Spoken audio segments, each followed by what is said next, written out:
Supreme court of Pakistan में justice Tariq Jahangiri को अदालती काम से रोकने का फैसला मुअत्तल करने का हुक्मनामा जारी कर दिया गया। इस पर हम बात करते हैं डॉनेस के रिपोर्टर उमर मेहताब पर। नीसे उमर, बताइएगा क्या अहम निकात हैं इस हुक्मनामे के?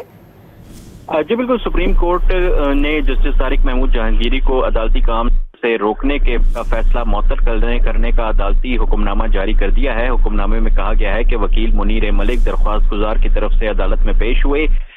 हुक्मनामे में कहा गया है कि वकील के मुताबिक जज के खिलाफ को वारंटो दरख्वास्त में जुडिशल वर्क से रोका नहीं जा सकता। इस्लामाबाद हाई कोर्ट का फैसले के खिलाफ अपील में मामला आईनी और कानूनी तशरीह का है।